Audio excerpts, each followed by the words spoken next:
Suara bagus, Pak Min. Oke, Semarang aman ya, terkendali. Tapi kok gelap-gelapan nih di jalan kelihatannya Mas Prono ya. Oke, jadi selamat malam buat semua yang hadir di sini dan juga terima kasih tentunya pasti buat teman-teman yang sudah join dan terlebih adalah tentunya para narasumber ya yang akan menjadi inspirator buat kita semua pada malam hari ini. Nah, itulah sekilas apa yang sudah kita paparkan bahwa Evelyn nanti akan berbicara ya sharing bersama Farin, Patricia, Sis Farin. Tentunya diawali oleh Evelyn dulu nanti ya yang akan memulai. Nah, tentunya kaitannya apa sih topik ini yang hari ini kita kupas? Topik hari ini adalah sebetulnya masih ada apa ya connectingnya dengan topik 2 minggu yang lalu yaitu tentang kitab keramat digital marketing. Nah, kali ini kita topiknya adalah mendulang rezeki melalui digital marketing ya. Nah, apa sih yang korelasinya? Ya korelasinya buku kitab Keramat itu adalah ditulis oleh 5 penulis yang 2 orang Sis Meta dan Pak Ihsan itu sudah membedahnya 2 minggu yang lalu ya dari aspek LinkedIn dan dari aspek Facebook gitu kira-kira. Nah hari ini Mbak Evelyn akan mencoba memaparkan juga berkaitan dengan topiknya tentunya entah dari aspek apa nih Mbak Evelyn. Nanti akan dikupas dari aspek apa nih Sis Evelyn? Saya akan kupas dari transformasinya sih. Sebetulnya ya. Dalam konteks korporasi ya. Ya, kalau saya kan sebetulnya di bukunya itu judulnya adalah Bergerak Tanpa Kompas, Jebakan dalam Pemasaran. Oke. Ya, baik. Dan nanti Farid biar menjelaskan dari aspek apa yang akan dikupas. Baik, beliau Farid ini Evelyn ini adalah jelas sebagai CEO dari Indogo ya, sebuah bisnis yang luar biasa. Tadi saya ngobrol-ngobrol, ternyata cabangnya banyak banget di Bandung aja ada 4 katanya ya, ada 4 titik. Kemudian belum di Jakarta, terus ada di Semarang, ada di Surabaya. Wah, luar biasa sibuknya nih. Saya di Jakarta sajalah jaga gawang ya. Oke, selamat malam Mas Rahul. AA, oke terima kasih. Baik, kalau begitu Sis Evelyn boleh Anda memulai untuk topik Malam, ini. Coach. Malam. Boleh sharing tentang topik ini, tinggal sisakan nanti 30 menit terakhir mungkin dengan Farin ya. Oke, kita di sini. Yuk, silakan. Saya belum di itu ya, di jadi itu co-host ya. Gak usah, nggak apa-apa Pak, udah bisa share screen sih. Bisa ya? Bisa, aman. Oke. Yuk, silakan. Oke, thank you banget nih Pak Mindi sama rekan-rekan semua. Selamat malam. Biasa ya orang Indonesia tak kenal maka tak sayang gitu ya. Jadi tadi udah ada perkenalan singkat. Mungkin saya perkenalan sedikit lagi ya. Nama saya Evelyn, tapi agak berbeda dengan Evelyn yang lain karena hanya 5 digit aja ya sesuai yang di nama di Zoom. Seperti Pancasila ada 5 dan kebetulan suka angka 5 gitu ya. Sampai nomor telepon aja belakangnya 555 gitu. Oke, malam Bapak Ibu. Nah, tadi saya sebetulnya di kolom chat udah tulis sebuah link, kalau Bapak Ibu ada waktu untuk isi boleh isi ya. Sehingga saya bisa tahu kira-kira kalau dengar digital marketing apa sih yang Bapak Ibu pengen tahu gitu selama ini gitu ya. Jadi malam ini saya izin untuk share dan sekali lagi terima kasih nih untuk Pak Mindi dan rekan-rekan yang telah menginvestasikan waktunya saya bilang ya, karena saya percaya pertemuan ini adalah bukan sebuah kebetulan tapi pasti karena ada sesuatu di balik ini. Dan saya berharap waktu ini bisa menjadi sangat maksimal gitu ya, dan saya bisa sharing dari perjalanan saya secara digital marketing gitu. Oke, saya izin. Untuk layar saya kelihatan ya Pak Mindi, aman ya? Kelihatan. Oke, sip. Oke, Bapak Ibu biasanya saya ada preload. Bapak Ibu dulu ya. Nanti kalau sambil menyiapin kopi atau makan malam jangan banyak-banyak Bapak Ibu ya, nanti gendut. Silakan.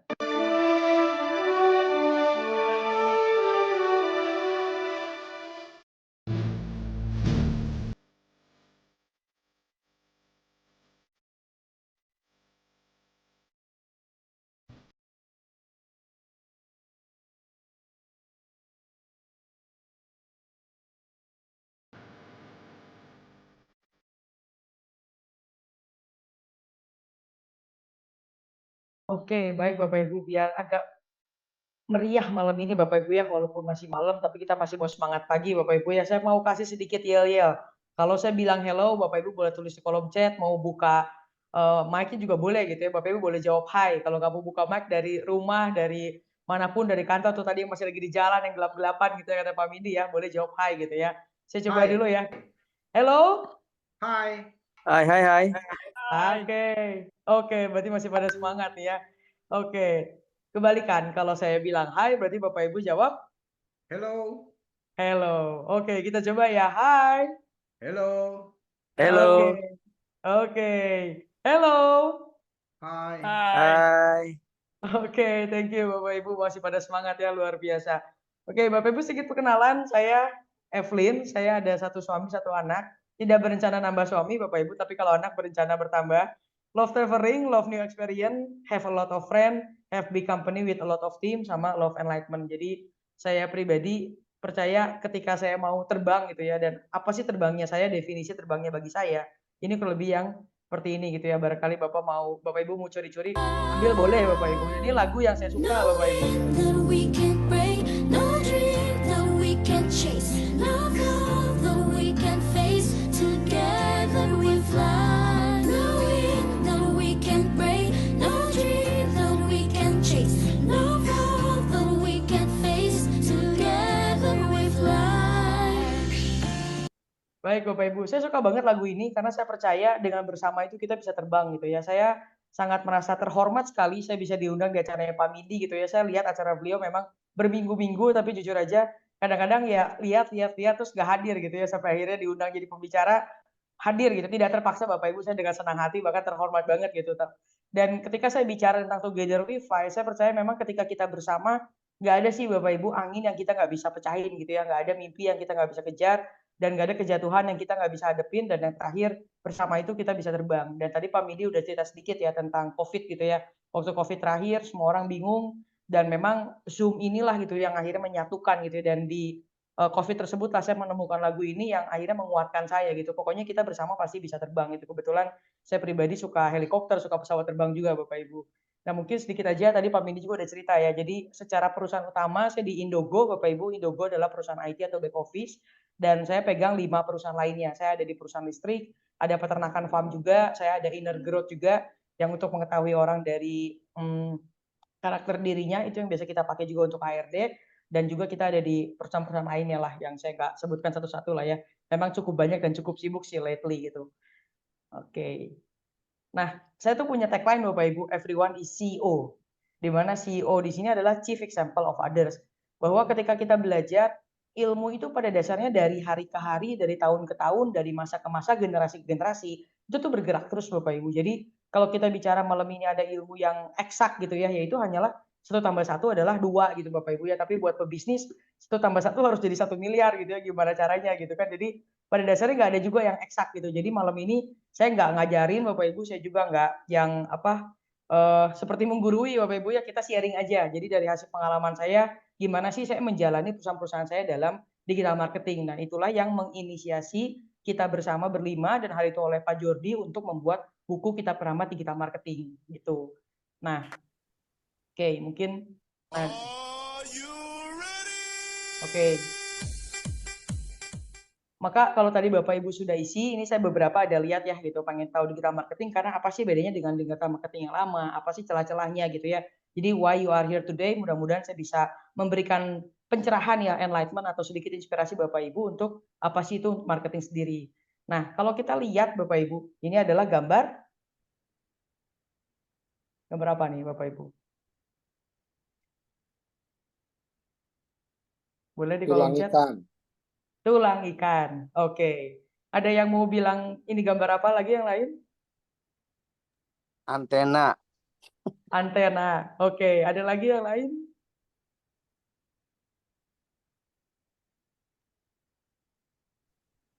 Zebra cross. Zebra cross. Oke, baik. Terima kasih Bapak Ibu. Luar biasa keren-keren ya, sangat kreatif ya. Jadi saya selalu suka dengan gambar ini Bapak Ibu. Karena ketika kita bicara marketing, itu selalu ada ide dulu yang pertama muncul. Ya tadi ada yang bilang idenya mungkin ini adalah zebra cross, mungkin ada tulang ikan gitu kan. Nah, ide itu ada dan muncul di setiap orang yang biasanya berkembang nantinya menjadi bisnis lah, jadi dagang lah, jadi usaha lah, jadi sebuah inisiasi lah, termasuk hari ini E to Z ngopi aja atau ngobrol pintar aja ternyata inisiasi dari sebuah ide pastinya kemudian yang dipraktekkan. Nah, jadi kalau kita bicara marketing dari masuk ke ide itu prinsipnya tuh sederhana Bapak Ibu, bagaimana kita terkonek dengan konsumen. Kalau Bapak Ibu lihat di sini ada kabel merah sama kabel biru, kalau dia tidak terhubung, bagaimana dia bisa ada listriknya gitu Bapak Ibu ya. Nah, itu simpelnya marketing sebenarnya dari zaman dulu sampai sekarang menurut saya tidak berubah dan ujung-ujungnya marketing itu adalah uang. Gitu ya. Jadi bagaimana sih dari ide itu menghasilkan uang gitu seolah. Nah, di tengah itulah yang kita sebut dengan marketing di mana kuncinya itu sebetulnya adalah connect. Gimana kita bisa saling terkonek. Kita gimana connect dengan konsumen. Kita gimana bisa connect dengan calon pembeli. Nah, itu yang saya sebut dengan marketing. Nah, kenapa sih dikasih gambarnya tulang ikan? Karena marketing itu Bapak Ibu bukan cuma sekali perjalanan. Oh, satu kali connect terus langsung deal gitu ya, 2 kali connect langsung deal. Nah, makanya di sini saya kasih ada gambar turus Bapak Ibu di sebelah kiri. Mungkin ada yang 5 kali. Mungkin dia pertama taruh nomor, jabatan, foto, ketemu di A to Z ngopi, besok ketemu lagi di Bali, mungkin baru nempel. Ada yang karena butuh banget hari meeting pertama, langsung nanya harganya berapa, langsung deal. Jadi marketing ini tidak ada ilmu pastinya, Bapak Ibu. Dia udah kayak turus. Tapi turus yang apa sih? Turus yang kalau kita boleh bilang itu adalah touch. Bagaimana kita connect sama orang tersebut. Nah, frekuensinya beda-beda. Ada satu pembeli yang 3 kali, 4 kali, 5 kali, bahkan ada yang sampai 10 kali, baru akhirnya dia deal seperti itu. Nah, itu sebetulnya inti dari marketing. Nah, kalau kita mundur sedikit, zaman dulu, marketing offline itu kan seperti orang ngasih hadiah Bapak Ibu ya. Nah, cuman permasalahannya adalah siapa yang akan suka dengan hadiah tersebut. Contoh flyer. Zaman dulu kita cetak flyer, kita bagi-bagiin di jalan. Berapa banyak flyer kita yang akhirnya dibuang.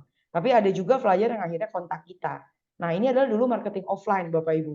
Nah, zaman sekarang dengan transformasi, tadi Pak Mindi udah tanya ya, Bu Evelyn mau jawab dari pendekatan mana katanya gitu ya. Saya akan jawab dari pendekatan transformasi. Ilmu marketingnya sama, touch berkali-kali, connect berkali-kali, frekuensinya bisa beda-beda. Tapi yang berubahnya itu apa? Dengan hadirnya digital, dengan hadirnya teknologi IT, kita bisa mengurangi frekuensi kegagalan. Dengan cara apa gitu ya? Nah, hari ini saya akan bahas 4 Bapak Ibu. Yang pertama saya akan bahas mengenai teknik pesat. Pesat ini untuk omset lezat bersama Indogo gimana sih? Yang kedua ada teknik BU ya. Untuk increase deal closing, ketiga adalah IT, metode ala Indogo, dan yang keempat ada personal branding atau selling. Ya, nanti Bapak Ibu kalau mau capture atau mau minta screenshotnya atau mungkin minta PDF, boleh minta aja sama Pak Mindi ya. Oke, karena waktu saya nggak banyak. Oke, nah Bapak Ibu dari pertama nih, ingat nih gampang ya, tekniknya itu pesat. Semua orang yang namanya berbisnis Bapak Ibu ya, ataupun berkarir sekalipun, atau profesional sekalipun, pasti pengennya kan pesat Bapak Ibu ya, pertumbuhannya pengennya pesat. Untuk omset lezat gitu ya, baik untuk profesional, sales, marketing, atau entrepreneur sekalipun, pengen omset lezat. Nah, di Indogo kita nyebut pesat itu apa sih? Pesat ini Bapak Ibu, yang pertama itu adalah problem. Waktu kita bicara marketing, secara konteksnya, kita harus mengerti problemnya itu apa. Apa sih yang dihadapin sama konsumen? Kemudian kita kasih mau pencerahan apa, solusi apa, aktivasi apa, dan target apa. Contoh, paling sering kan kita tahu kalau misalnya, ini bola gitu ya. Ini beli dong bolanya saya gitu. Ini bicara marketing 1.0 Bapak Ibu. Masih bicara hanya sebuah produk. Atau, saya punya bolpen gitu ya. Kamu beli nih bolpennya saya gitu. Nah, itu adalah marketing 1.0, masih bicara produk. Kalau bicara pesat di Indogo sendiri kita menerapkan ini, karyawan kita, marketing kita, sales kita menerapkan ini. Kita nggak lagi bicara bolpennya Bapak Ibu. Problem itu kita bicara tentang menulis. Misalnya, ingin tampil gaya dan hebat, gunakan bolpen yang ada namanya. Belilah di toko A gitu misalnya. Itu kita sebut dengan problem Bapak Ibu. Problemnya apa? Orang ingin tampil gaya. Itulah yang dikeluarkan di marketing. Enlightenment bicara apa? Oke, ketika ingin tampil gaya, apa nih pencerahannya buat orang tersebut ketika ingin tampil gaya? Ini bolpennya bisa ditulis nama loh gitu misalnya. Nah, akhirnya muncullah enlightenment. Solusinya apa? Misalnya klik di sini untuk beli gitu ya. Nah, udah klik di sini untuk beli, bagaimana activate? Biasanya ketika kita bicara klik di sini untuk beli, bingung tuh mau ke WhatsApp kah, ke Tokopedia kah, atau kemana gitu ya. Akhirnya ya orangnya nggak jadi beli gitu kan. Mungkin dengan iklannya sudah tertarik, sudah merasa juga dia ada kebutuhan, dia juga merasa tercerahkan dengan solusinya, Tapi lupa disuruh klik kemana, akhirnya cuma jadi iklan doang. Nah, jadi ketika kita bicara digital marketing, tekniknya itu ada pesat. Jadi pastikan produk kita itu mengandung ini yang dimulai dari problem, bukan dimulai dari produk. Karena kita nggak lagi jualan bolpen nih. Kita lagi jualan kamu mau tampil gaya, misalnya kalau gaya yang memang kita jual gitu. Nah, Activate itu bicara tentang kebelinya mau kemana nih. Dan terakhir adalah target. Kalau sekarang bilang, mau tampil gaya, misalnya ke anak sekolah SD, ya anak sekolah SD nggak akan peduli ya Bapak Ibu, bolpen ini gitu kan. Yang akan peduli siapa? Mungkin para entrepreneur, para pemilik perusahaan gitu kan. Pak, masa bolpennya masih pakai itu Pak, tanda tangan 1M perjanjian, pakai ini dong Pak bolpennya gitu kan. Mungkin kita juga sering lihat di internet ya, how to sell the pen gitu kan. Masa Pak pakai bolpen yang 5.000 buat tanda tangan 1M, pakai yang bagus dong Pak, ada namanya, ada logonya, ada simbolnya misalnya. Nah, itu yang kita sebut dengan target Bapak Ibu. Jadi pesat ini bicara problem, enlightenment, solution, activate, sama target. Jadi ingat Bapak Ibu ya, customer itu nggak peduli, sepengalaman saya Bapak Ibu ya, selama perjalanan saya dipegang saya beberapa perusahaan, ketika kita beberapa kali melakukan campaign marketing, ini kunci yang saya dapat. Customer itu nggak peduli fiturnya kita. Mereka kadang-kadang juga nggak peduli materialnya kita. Mereka juga kadang-kadang nggak peduli teknologinya kita. Padahal saya perusahaan teknologi nih Bapak Ibu. Dan mereka juga kadang-kadang nggak peduli produknya kita. Yang mereka peduli adalah bagaimana sih jalan tol buat mereka untuk sukses. Yang mereka peduli adalah bagaimana mengurangi rasa sakit dan penderitaan mereka. Yang mereka peduli berikutnya adalah bagaimana menyelesaikan masalah. Di Komsa kayak tadi, nggak ada bolpen mau gaya, kontrak 1M itu kan udah jadi masalah. Nah, kita selesaikan dengan apa nih? Pakai bolpen kita nggak ada namanya. Nah, itu sudah menyelesaikan masalah. Nah, ini yang secara pengalaman saya, marketing seperti inilah yang biasanya akhirnya kita pakai Bapak Ibu. Dan ketika ini terpakai, biasanya konsumen sudah tidak tanya lagi dengan perbandingan dengan toko sebelah. Dia udah lebih fokus akan kepada bagaimana lu menyelesaikan sakitnya saya. Bagaimana Anda menyelesaikan masalahnya saya. Nah, konsumen akhirnya digiring ke sana. Dan kita bisa keluar dari yang namanya perbandingan dan persaingan, Bapak Ibu. Seperti itu. Memang PR Bapak Ibu, kalau kita punya produk, kita perlu berpikir. Nah, jadi saya berharap kalau Bapak Ibu malam ini datang dan lihat, boleh print screen, boleh minta PDF-nya, tapi nggak cuma print screen atau lihat. Berharap Bapak Ibu langsung kerjakan. Mungkin sambil malam nanti meditasi sebentar ya. Iya ya, produksinya marketingnya berarti bahasanya gimana ya? Karena ternyata mereka pedulinya kepada rasa sakit penderitaan, apa yang bisa saya lakukan ya untuk menyelesaikan masalah mereka. Nah, jadi saya berharap ini nggak cuma didengar Bapak Ibu, tapi dilakukan seperti itu. Oke, sampai di sini dulu. Hello. Hai, Oke, hai. hello. Hai, hai, hai, hai, Oke. hai. Oke, Lanjut, Kak. siap. Oke, yang berikutnya kalau kita udah tahu bagaimana sih si pesat itu, yang kedua adalah BU. Coba di sini ada yang tahu BU itu apa? BU untuk increase the closing. Ada yang tahu BU itu apa sih? Ketika pertama kali dengar BU itu apa sih?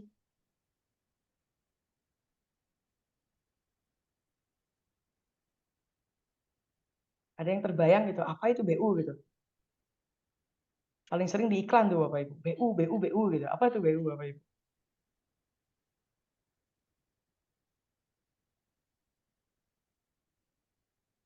Ada yang tahu? Uang. Apa? Butuh Barusan? uang. Oke, thank you banget Pak, betul sekali. Butuh uang. Siapa yang nggak butuh uang di sini Pak? Nggak ada ya, semuanya pasti butuh uang ya. Maka ketika kita bicara marketing itu ya karena ada kebutuhan yaitu uang. Jadi bagaimana, ingat ya tadi ya, mengkonversi ide menjadi uang. Ketika kita masuk ke BU pun kita tahu kita ini butuh uang. Nah, bagaimana nih si uang biar bisa bertambah?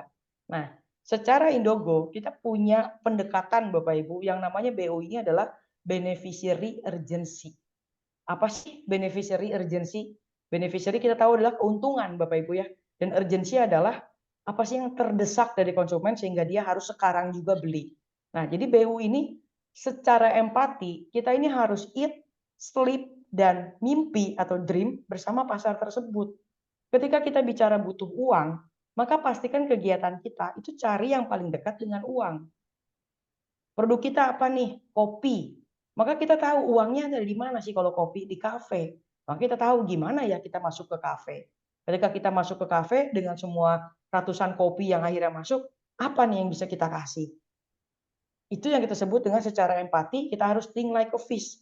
Jika kita mau mendapatkan customer, kita harus berpikir seperti customer, maka kita akan mendapatkan insight mengenai kebutuhan tersembunyi dari customer maupun calon customer kita atau yang disebut dengan customer hidden needs. Ketika kita bicara kita sudah butuh uang, biasanya apapun pasti akan kita lakukan. Nah, apapun ini apapun yang apa? Apapun yang paling dekat dengan konsumen kita, itu kita perlu pelajari Bapak Ibu. Apa sih yang paling dekat dari konsumen kita yang dia pengen dapat? Contohnya kopi Bapak Ibu ya. Kopi itu kopinya banyak gitu ya. Setiap kafe pasti jual kopi. Setiap meter pun pasti ada kopi. Kenapa? Oh, karena ternyata kopi itu enak diminum saat hangat atau enak diminum saat dingin sekalian, tapi yang esnya tidak mencair. Kalau esnya mencair sudah tidak enak nih rasanya. Makanya berapa meter sekali ada kafe kopi dan laku-laku aja gitu. Kenapa? Karena ada beneficiary, yaitu lokasinya dekat. Ada urgensinya saya perlu beli sekarang juga sehingga saya bisa langsung masuk ke kantor. Saya nggak usah pindah-pindah sini, pindah-pindah sana. Kalau Bapak Ibu lihat apa sih yang membuat kopi titik-titik lah ya, kopi K bintang-bintang, kopi J bintang-bintang bisa akhirnya muncul dengan banyak outlet bisa mengalahkan kopi es yang berwarna hijau. Kalau kita lihat paling gampang, kopi es berwarna hijau di dalam harus buka pintu, bentuknya luxury. Kalau kopi yang K dan J bintang-bintang, dia di pinggir jalan tinggal pick and drop, langsung masuklah. Kasarnya kata orang. Akhirnya ada aja Bapak Ibu dan sangat bisa aja tetap untuk increase deal closing. Selama apa? Selama kita mengerti customer kita itu keperluannya apa. Itu bicara tentang marketingnya, secara konsepnya. Jadi kalau sekarang Bapak Ibu di marketingnya masih terlalu produk, masih belum ada beneficiary dan urgency, mungkin ini menjadi PR berikutnya Bapak Ibu untuk coba rubah pendekatannya. Oh iya ya, bagaimana ya bisa ada beneficiary sama urgensinya seperti itu. Oke. Nah, lanjut lagi Bapak Ibu. Tadi yang pertama ada pesat ya, yang kedua ada BU, dan tiga adalah IT. Ada yang tahu IT itu apa?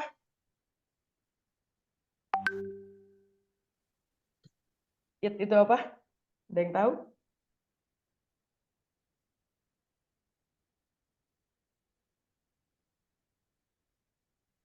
Ada yang mau menjawab? IT kalau dalam bahasa Inggris, bahasa Indonesianya apa Bapak Ibu? Makan. Makan. Betul sekali Bapak Ibu. Kenapa sih makan? Dengan mudah, kalau tadi kita bicara pesat, BU, yang ketiga makan. Semua orang pengen pesat, setiap hari butuh uang, dan yang ketiga setiap hari orang perlu makan, Bapak Ibu ya. Makan itu sehari 3 kali. Jadi kalau saya bilang kunci digital marketing IT, bagaimana sih di digital marketing? IT itu bicara catch the eye, ya. Jadi kita taruh tulisan yang bisa akhirnya mengganggu mata kita sehingga kita berhenti. Nah, ketika kita berhenti, kita catch the aware. Gimana orang itu bisa connect dan relate, yang terakhir catch the thumb, yaitu jempol. Marketingnya kita pendekatannya harus mengikuti kaidah ini. Bagaimana Bapak Ibu coba kalau di Instagram atau TikTok, Bapak Ibu nggak suka, Bapak Ibu lewat, Bapak Ibu nggak suka, Bapak Ibu lewat.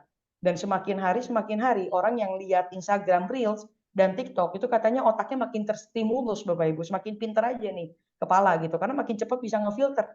Yang ini saya nggak mau lewat, saya ini nggak mau lewat, yang saya mau saya diem.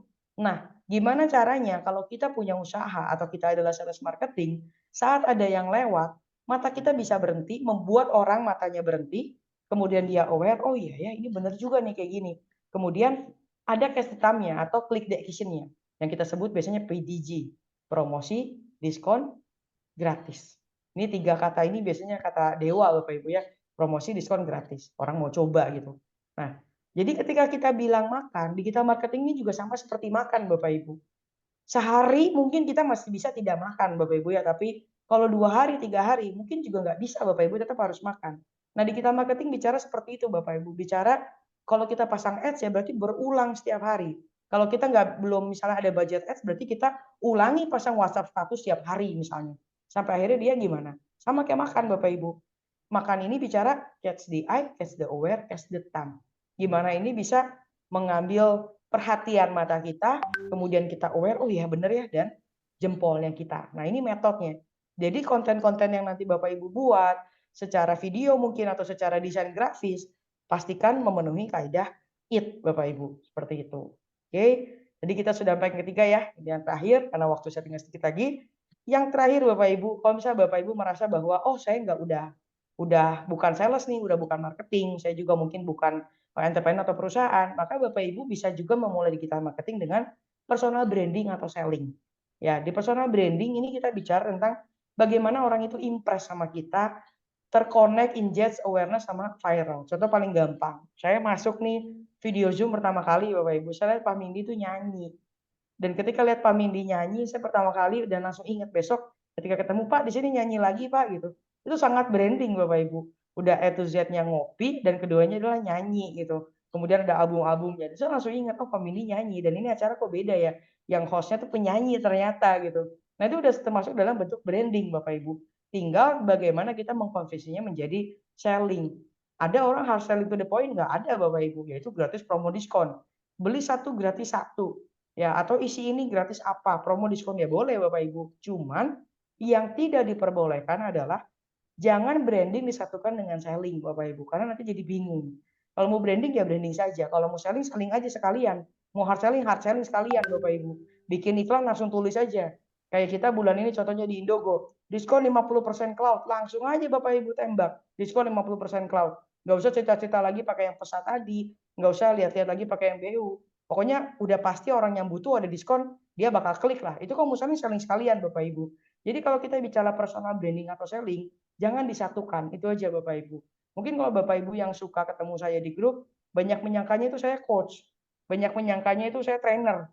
Banyak menyangkanya saya influencer. Banyak menyangkanya saya pembuat konten. Padahal saya seorang CEO gitu dengan perusahaan yang tidak kurang dari satu. Sebab saya punya perusahaan yang sangat banyak gitu. Tapi orang tahunya saya ya udah dia trainer gitu, dia coach ya buat saya nggak masalah juga sih Bapak Ibu. Intinya satu ya orang tahu saya punya manfaat ya udah lebih dari cukup sih buat saya gitu Bapak Ibu. Nah ini kita sebut dengan branding atau selling gitu. Nah, question apa yang mau di branding dan apa yang mau di selling. Nah ini PR-nya nih. Ketika kita bicara iya ya aku mau bangun personal branding deh kayak pemain ya.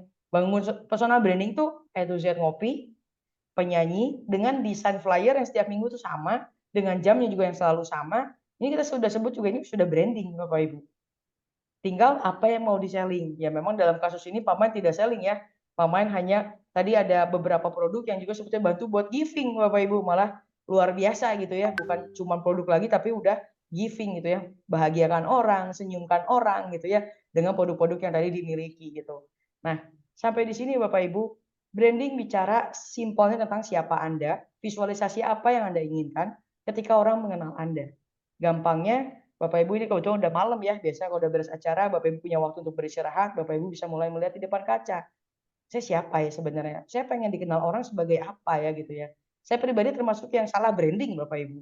Saya ini seorang CEO perusahaan IT, back office, untuk retail tekstil emas berlian gitu ya, ngurusin accounting-nya, ERP-nya, autopilot-nya. Tapi orang mengenal saya malah jadi coach gitu kan. Saya juga sempat salah Bapak Ibu, cuman saya pikir ya sudahlah, salah ini anggap aja sebuah keuntungan buat saya gitu untuk saya bikin event, untuk saya berbagi gitu, nggak masalah lah saya bilang gitu. Tapi ya tetap salah Bapak Ibu karena akhirnya Indogo harus nge-branding dirinya sendiri gitu. Tadinya saya keluar untuk membantu Indogo untuk ngedompleng omsetnya gitu sampai akhirnya ya perjalanan itu yang tadi saya share dengan metode 4 tadi. Yang kedua adalah dari kita udah tahu siapa, kemudian kita mulai bangun. Bagaimana kita mulai bangun? Orang lihat siapa kita. Udah bukan kita lagi yang cerita, tapi orang lihat kita itu siapa. Gitu. Nah yang terakhir, kita yang pilih Bapak Ibu. Ya kita mau yang berdasi kah? Kita mau seperti artis Korea kah gitu. Ya kita pilih sendiri brandingnya seperti apa. Ya mungkin sampai di sini Bapak Ibu karena waktu saya udah nggak banyak, tinggal 3 menit lagi ya. Mustahil ya saya atau kita bisa menyenangkan semua orang. Bahkan katanya di Ampun tetap ada yang benci katanya gitu ya. Tapi saya berharap ya event hari ini, sorry itu saya belum edit, terima kasih Pak Mindi ya, Indogo dan seluruh rekan-rekan yang hadir. Mudah-mudahan ini dapat menjadi manfaat untuk beraksi di esok hari. Saya berharap ini nggak cuma sebuah ilmu yang akhirnya dicatat, kemudian disimpan dan dibawa tidur atau sambil minum kopi gitu ya. Tapi saya berharap ini bisa menjadi perjalanan personal branding dan sellingnya Bapak Ibu dengan menggunakan digital marketing yang lebih tajam ya Bapak Ibu gitu. Mungkin saya izin informasi aja tadi Pak Bindi udah ngomong juga ya bahwa saya adalah salah satu dari 5 penulis termasuk Pak Michael hari ini dan Bu Farin gitu ya.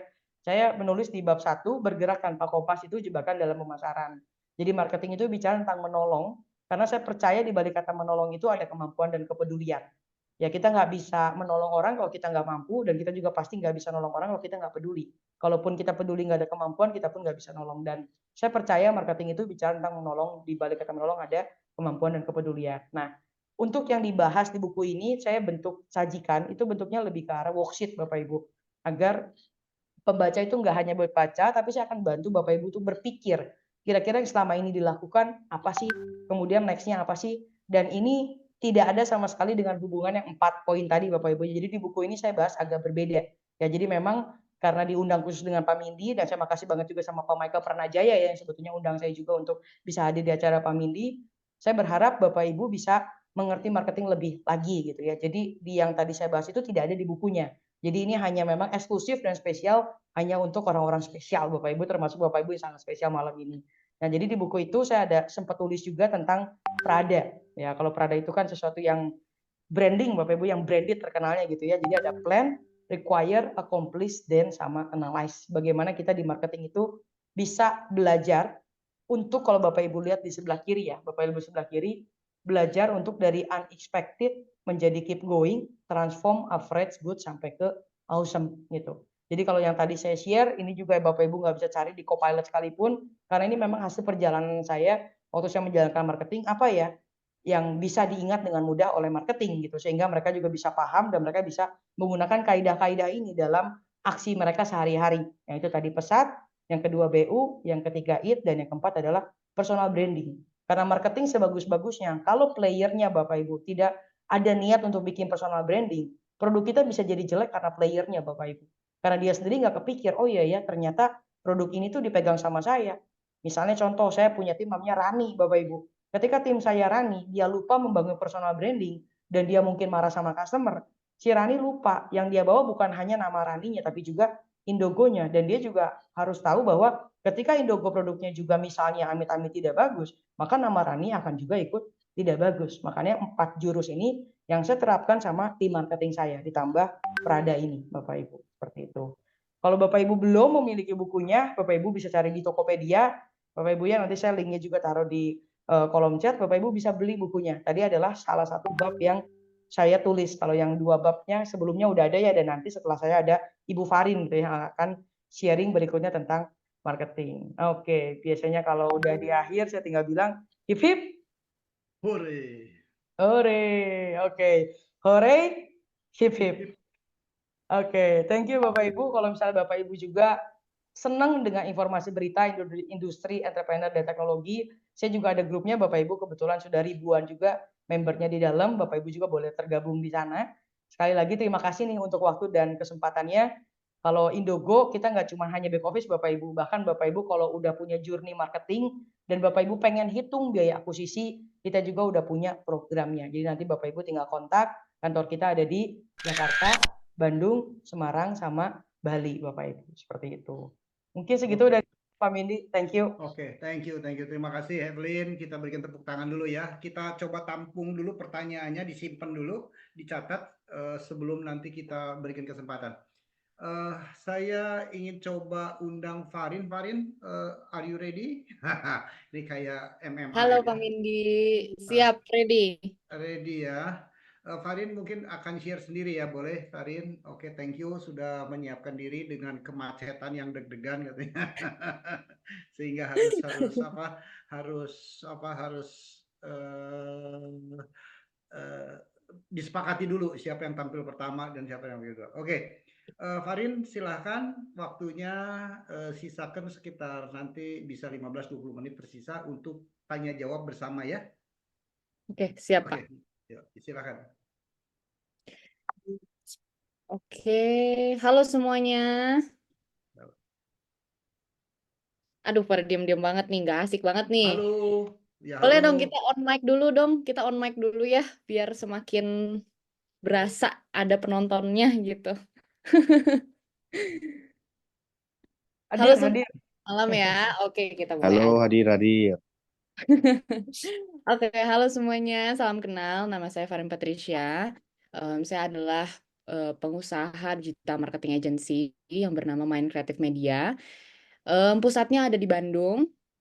Lalu setelah itu saya juga saat ini bekerja di Kementerian Tenaga Kerja sebagai instruktur di Balai Besar Pelatihan Vokasi dan sorry, aduh aku lupa banget namanya apa? Pokoknya BBPVP ya Pak ya. Jadi itu adalah salah satu balai besar yang diolah oleh Kemnaker untuk menyediakan berbagai macam pelatihan yang bisa digunakan untuk warga-warga sekitar ataupun rakyat Indonesia untuk mendapatkan sertifikasi sebagai penunjang di pekerjaannya atau mungkin bisa mendapatkan lapangan pekerjaan melalui kelas-kelas yang diikuti oleh mereka di BBPVP tersebut seperti itu. Jadi untuk teman-teman mungkin di sini yang mau mencoba untuk belajar di BBPVP boleh sekali nanti diajarin oleh aku juga kalau misalnya nanti registrasi kelas digital marketing ataupun konten kreator seperti itu.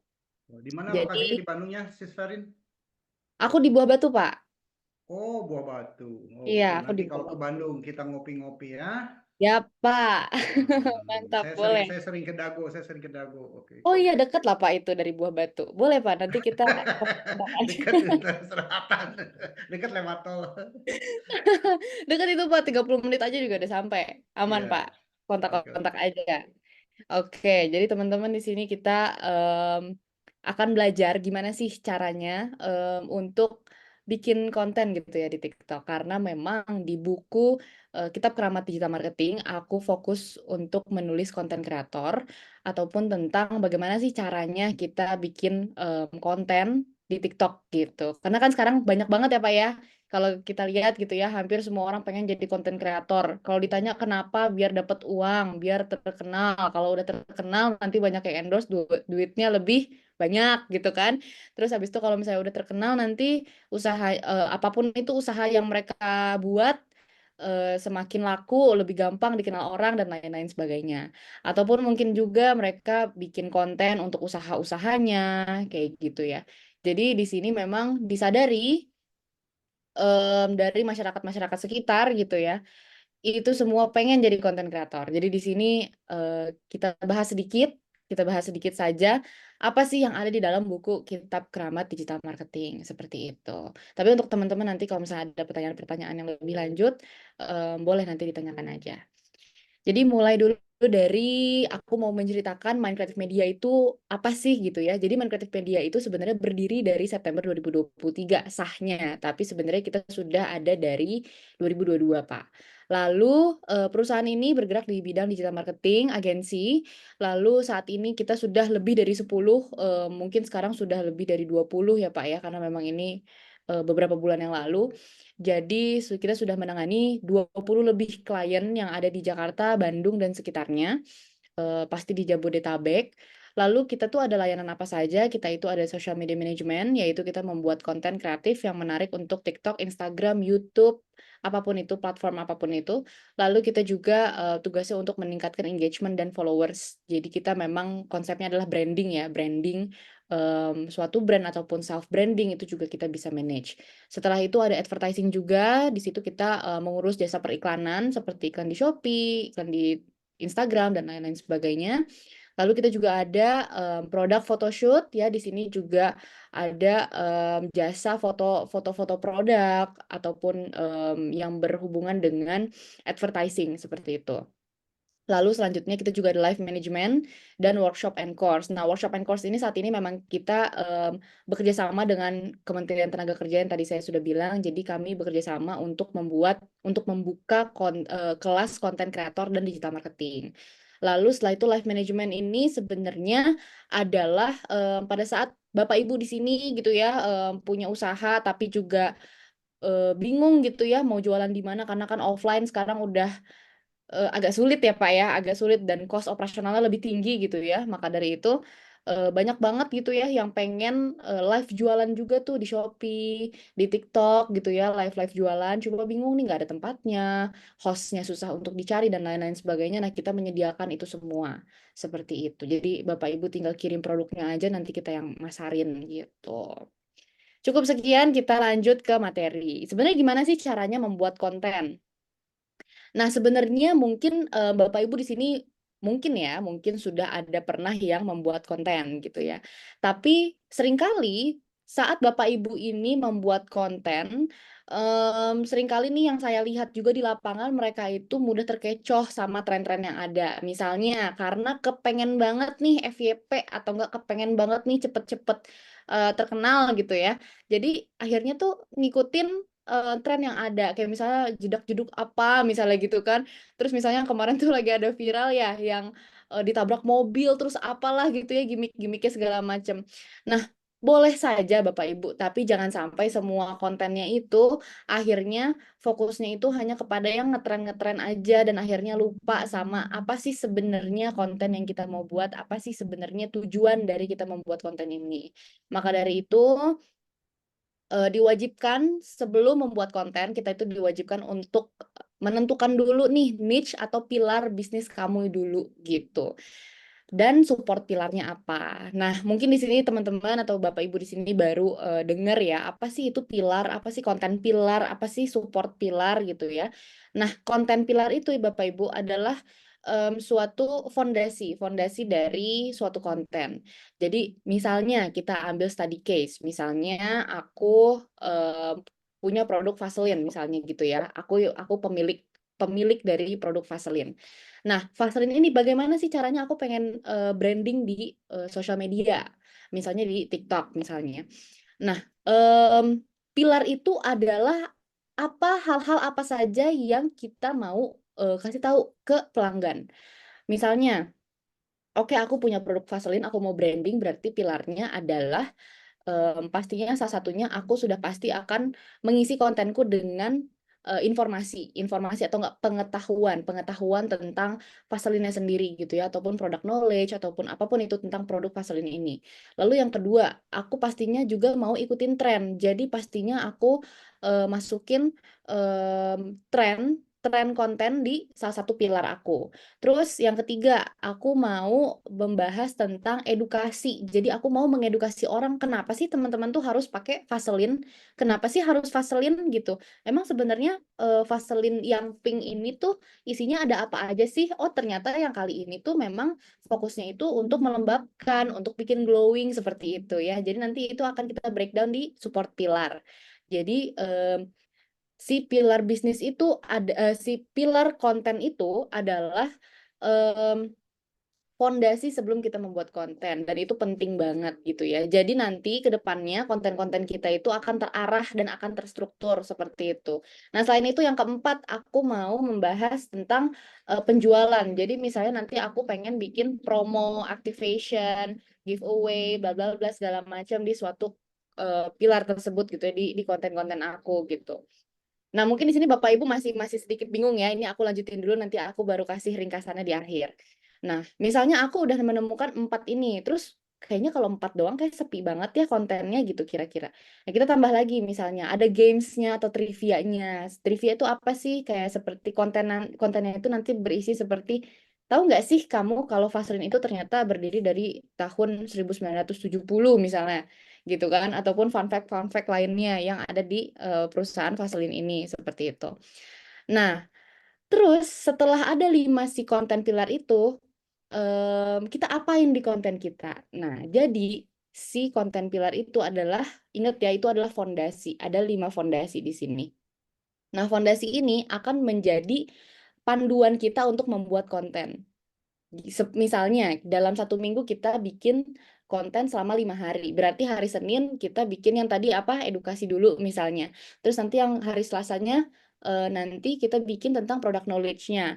Terus nanti yang ketiganya kita bikin tentang si promonya. Terus yang hari keempatnya nanti kita bikin si trivianya dan begitu selanjutnya. Lalu apa sih support pilar? Nah, support pilar itu adalah turunan dari si konten pilar itu.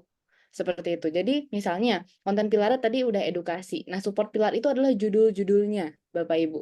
Judul-judulnya. Jadi misalnya oke, kita hari ke-1 bikin konten pilar edukasi. Berarti apa sih support pilarnya? Nah, support pilarnya ini adalah misalnya kali ini kita mau edukasi tentang kelembapan kulit. Lalu minggu depannya pada saat kita membuat edukasi lagi, kita bikin lagi tapi yang berbeda kan. Misalnya mencerahkan kulit gitu loh. Lalu selanjutnya seperti itu. Jadi fondasi ini nanti di bawahnya itu ada support pillar yaitu tema. Kalau misalnya bahasa kasarnya sih ada tema dan subtema seperti itu. Nah, tapi si temanya ini nggak boleh berubah Bapak Ibu. Tetap stay sampai brandingnya itu selesai. Nah, biasanya kalau branding itu berapa lama sih? Nah, nanti kita bahas di akhir ya. Tapi sampai sini, ini kan karena kita ekspres banget ya pembahasannya ya Bapak ya. Jadi kalau misalnya ada yang nggak paham boleh langsung di komen aja ya. Nanti aku akan baca komentarnya seperti itu. Tapi sampai sini sudah paham belum ya Bapak Ibu? Paham? Oke, kita lanjut. Nah, lalu pasti muncullah di pemikiran Bapak Ibu gitu ya. Bagaimana sih caranya kita bisa mendapatkan ide konten sebanyak itu? Misalnya kita branding itu kan minimal 3 bulan Bapak Ibu. Branding itu minimal itu 3 bulan sampai 6 bulan. Kita membuat suatu brand, kita membuat citranya, kita harus bisa menjadi top of mind dari target market kita seperti itu ya. Itu waktunya itu minimal di 3 bulan. Nah, selama 3 bulan itu berarti kan kalau misalnya kita ngonten setiap hari aja berarti udah sekitar 90 konten ya kasarnya ya. Ada sekitar 90 konten. Dari mana kita bisa dapat 90 konten kan gitu. Nah, jadi di sini aku ada beberapa insight yang bisa Bapak Ibu gunakan. Jadi yang pertama itu ada Google Alert. Google Alert itu apa sih? Google Alert itu kalau misalnya Bapak Ibu cari itu sebenarnya nanti kita akan mendapatkan notifikasi tentang suatu website ataupun suatu blog yang berkaitan dengan yang kita mau. Jadi caranya adalah kita masukin suatu keyword yang kita mau tahu. Misalnya ini kan hand body. Ini kan hand body ya, misalnya produk aku Vaseline, ini hand body, nah nanti aku akan masukin keyword body lotion, perawatan kulit, skincare, body care, dan lain-lain sebagainya. Nah nanti Google Alert ini adalah tugasnya pada saat ada suatu blog ataupun ada suatu website ataupun ada suatu artikel yang ada kata kunci tersebut, kita akan mendapatkan notifikasi di email. Nah, kalaupun misalnya nanti ada notifikasi kita yang di email itu masuk yang memang artikel ini nyambung dengan apa yang kita ingin bahas dan lain-lain sebagainya, kita bisa amati, tiru, modifikasi dan membuat itu menjadi konten video. Seperti itu. Lalu yang kedua, kita bisa menggunakan Pinterest. Mungkin di sini Bapak Ibu juga udah nggak asing ya untuk Pinterest ini ya. Jadi Pinterest ini tuh kita bisa cari banyak banget ide-ide konten yang kita mau, kita bisa cari menggunakan keyword juga seperti itu. Jadi misalnya konten body lotion ataupun video body lotion dan lain-lain sebagainya, nanti keluar ada beberapa contoh-contoh yang bisa kita amati, tiru, modifikasi seperti itu. Lalu yang ketiga itu Basumo. Nah, Basumo ini berbayar ya Bapak Ibu. Jadi Basumo ini adalah suatu website dari luar negeri yang bisa membantu kita untuk mencari apa sih yang sedang tren saat ini tentang misalnya tentang body lotion. Apa sih yang lagi tren saat ini body lotion tuh misalnya ada di Facebook ataupun ada di TikTok ataupun ada di Instagram seperti itu. Nanti Basumo tuh yang akan ngebaca, oh kalau misalnya di Instagram nih yang lagi ngetren tuh kontennya seperti ini loh. Oh kalau misalnya lagi di TikTok itu yang lagi ngetren seperti ini. Nah kayak gitu. Itu Bapak Ibu bisa subscribe Basumo. Lalu yang keempat itu ada TikTok Ads Library. Sorry, ini agak salah ya, agak salah typing. TikTok Ads Library. Nah, nanti Bapak Ibu bisa masukin keyword juga, nanti akan keluar banyak banget konten-konten yang sudah pernah kreator-kreator di TikTok tersebut buat gitu. Jadi misalnya Bapak Ibu cari body lotion, dan nanti kreator-kreator yang lain yang sudah pernah buat akan keluar tuh konten-konten yang pernah dibuat, yang pernah diposting itu akan keluar semua. Lalu Meta Ads Library juga sama seperti TikTok Ads Library seperti itu. Lalu, nah di sini nih yang mungkin teman-teman semua pengen tahu gimana sih sebenarnya cara bikin konten. Oke deh, misalnya yang tadi-tadi kita bisa kesampingin dulu gitu ya, biar langsung mulai bikin konten seperti apa sih caranya gitu ya. Nah ini ada 3 tahapan Bapak Ibu. Ada hook, ada story, ada offer. Jadi gimana sih caranya kita bisa bikin konten yang menarik? Gimana sih caranya kita bisa bikin konten sampai FYP itu gimana caranya? Nah, yang pertama Bapak Ibu itu harus menyiapkan hook dulu. Hook itu apa sih? Hook itu kan bahasa Indonesianya itu adalah kail. Kail ya. Jadi seperti kita lagi mancing nih, kita lagi mancing, set gitu. Kita pengen tahu ikan apa sih yang ketarik gitu. Terus habis itu kita kan juga berharapnya ikan-ikan beberapa ikan ini tuh yang ketarik sama kail kita seperti itu kan. Nah, hook ini tugasnya adalah kita benar-benar menarik orang-orang untuk menonton video kita sampai akhir seperti itu. Hook ini bersifat kalimat. Jadi misalnya kalau Bapak Ibu sekarang sering lihat di TikTok gitu ya, misalnya di awal video di 5 detik pertama suka ada yang bilang kamu zodiak Virgo, tapi kamu suka makan misalnya gitu. Ataupun share video ini ke teman-teman kamu yang Gemini. Atau misalnya kamu mau kaya tapi kamu nggak punya temen. Kamu mau kaya tapi kamu nggak punya relasi. Nah, itu termasuk hook. Itu termasuk hook. Jadi hook itu adalah hal yang memang em, sebuah kalimat yang akhirnya menarik orang-orang untuk merasa, oh iya ya relate nih sama aku tonton sampai akhir. Seperti itu. Bapak Ibu, tapi aku mau minta maaf dulu kalau misalnya ada kata-kata aku yang memang susah dimengerti ya, karena jujur mataku udah dari mawat rasanya. Aku minta maaf banget, tapi ini aku usaha banget ya biar seger kembali. Jadi kita lanjut ya. Jadi kalau hook itu ibaratnya kail. Jadi bagaimana caranya kita bisa menarik audiens untuk menonton video kita dengan menggunakan sebuah kalimat. Dan itu biasanya selalu diletakkan di 5 detik pertama video gitu. Nah, nanti ada beberapa contoh-contoh hook yang bisa Bapak Ibu gunakan, yang bisa Bapak Ibu amati, tiru, modifikasi. Lalu yang selanjutnya itu story. Story itu adalah isi dari videonya. Jadi dari detik ke-6 sampai detik ke-85 itu akan diisi dengan isi konten, yaitu misalnya aku pengen bikin konten tadi, misalnya ya kita bikin hook baru. 5 rahasia zodiak Virgo yang harus kamu ketahui sebelum, misalnya 5 rahasia zodiak Virgo yang harus kamu ketahui kalau kamu mau pacaran sama dia misalnya gitu kan. Nanti kan orang-orang kan wah apa nih gitu kan. Nah, nanti kita isi selama dari detik ke-6 sampai 85 itu untuk isi kontennya. Misalnya, 1, rahasianya dia itu suka tidur. Rahasia kedua, dia itu suka makan. Rahasia ketiga, dia itu suka bohong ternyata. Rahasia keempat, dia itu suka apa. Rahasia kelima, bla bla bla, segala macam. Nah, lalu lanjutlah ke over. Nah, over ini adalah CTA ataupun call to action.